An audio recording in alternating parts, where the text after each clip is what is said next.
বন্ধুগণ, আজকে আমি আপনাদের সঙ্গে শেয়ার করব বেগুনের একটি মজার রেসিপি।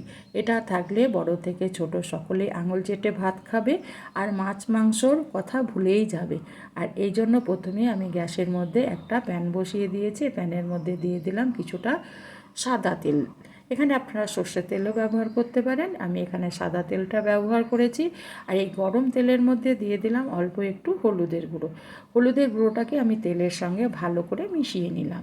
মিশিয়ে নেওয়ার পর আমি একটা বড় সাইজের বেগুনগুলোকে মোটা মোটাভাবে কেটে রেখেছিলাম, আর এইগুলোকে ধুয়ে পরিষ্কার করে এক এক করে তেলের মধ্যে ছেড়ে দেব। হ্যাঁ বন্ধুরা, বেগুন ছাড়ার সময় একটু সাবধানে ছাড়তে হবে যাতে হাতে তেল ছিটিয়ে না আসে। এবার বেগুনগুলোকে আমি ঘুরিয়ে ফিরিয়ে ভেজে নেব। একদম নরম করে আমার ভাজার প্রয়োজন নেই, শুধু বেগুনটাকে আমি ঘুরিয়ে পাড়িয়ে একটু ভেজে নেব। হ্যাঁ, সেই জন্য আমি এখানে কোনো রকমের লবণের ব্যবহার করিনি, যাতে বেগুনটা তাড়াতাড়ি নরম না হয়।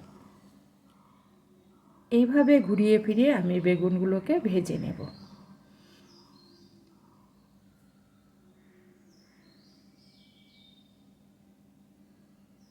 আর গ্যাসটাকে আমি একটু বাড়িয়ে রেখেছি, যেহেতু কম গ্যাসে বেগুন ভাজা করলে তেল টেনে নেয়, সেই জন্য গ্যাসটাকে বাড়িয়ে দিয়ে আমি বেগুনগুলোকে ভেজে নিলাম। এবার আমি বেগুনগুলোকে এক এক করে প্যান থেকে উঠিয়ে নেব। এবার এই প্যানের মধ্যে দিয়ে দিলাম 2 চামচ সর্ষের তেল, আর দিয়ে দিলাম দুটো ছোটো এলাচকে ফাটিয়ে 2 টুকরো লবঙ্গ আর 1 টুকরো দারচিনি।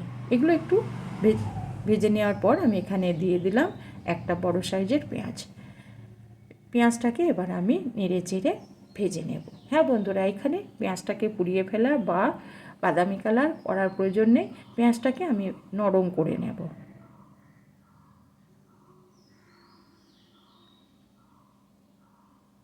গ্যাসটাকে মিডিয়াম রেখে এইভাবে নেড়ে চেড়ে পেঁয়াজটাকে আমি নরম করে নেব।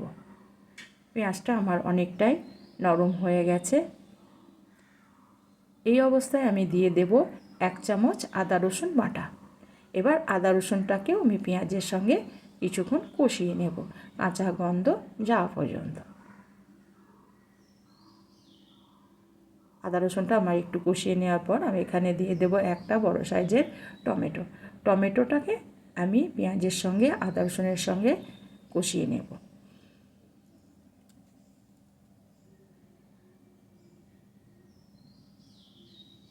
টমেটোটা যাতে তাড়াতাড়ি নরম হয়ে যায়, সেই জন্য আমি এখানে দিয়ে দিলাম পরিমাণ মতো লবণ। লবণটাকে দেওয়ার ফলে টমেটোটা তাড়াতাড়ি নরম হয়ে যাবে।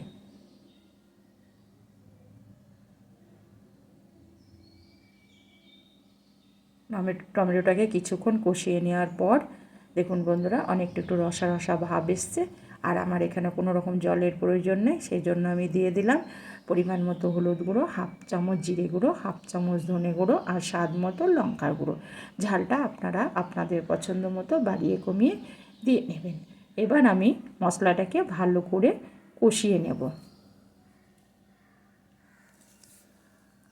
আর গ্যাসটাকে আমি মিডিয়ামে রেখেছি। এভাবে আমি মশলাটাকে ভালো করে কষিয়ে নেব। মশলাটা যত ভালো করে কষানো হবে, বেগুনের টেস্টটাও কিন্তু দারুণ হবে। আমার কষানো হলো, এবার আমি এটাকে ঢাকা দিয়ে আবারও কিছুক্ষণ কষিয়ে নেব। মিনিট 3 পর আমি ঢাকাটা খুলে আবার একটু নেড়ে চেড়ে নেব, যাতে তলে পুড়ে না যায়। আবার একটু আমি কষিয়ে নিলাম। যে কোনো রান্নায় মশলাটা একটু ভালো করে কষিয়ে নিলে সে রান্নার টেস্ট হয় দারুণ।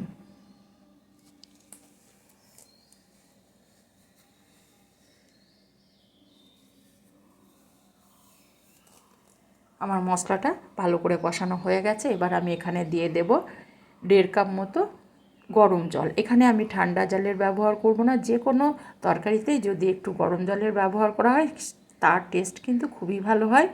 আমি 1.5 কাপ গরম জলটা দিয়ে দেওয়ার পর আমার ঝোলটা ফুটে উঠলে যে বেগুনগুলোকে আমি ভেজে রেখেছিলাম সেগুলোকে এক এক করে ছেড়ে দেব ঝোলের মধ্যে। এবার আমি ঝোলের মধ্যে বেগুনগুলোকে ভালো করে মিশিয়ে নেব।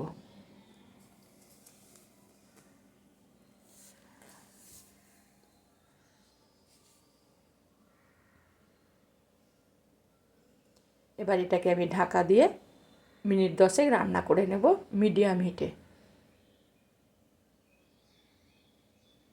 দেখুন বন্ধুরা, আমি 10 মিনিট পর ফিরে এলাম। ঝোলটা অনেকটাই কমে গেছে, আর আমি এর থেকে আর ঝোল কমিয়ে দেব না। তার জন্য আমি গ্যাসটাকে একটু কমিয়ে দেব, কারণ আরেকটু সময় লাগবে রান্নাটা হতে। আরও কিছু উপকরণ আমি এখানে দেব, সেই জন্য আমি গ্যাসটাকে একটু কমিয়ে দিলাম। এবার আমি এখানে দিয়ে দিলাম গরম মশলা, ছোটো চামচের 1 চামচ। গরম মশলাটাকে দেওয়ার পর আবারও আমি মিনিট 2 এইভাবে রান্না করে নেব কম আঁচে।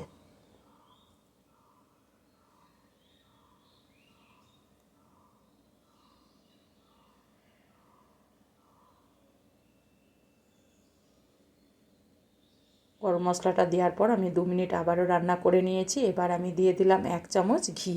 ঘিটা দিলে এই তরকারির স্বাদটা দ্বিগুণ হবে। এবার এটাকে ঢাকা দিয়ে আমি মিনিট 5 রেখে দেবো।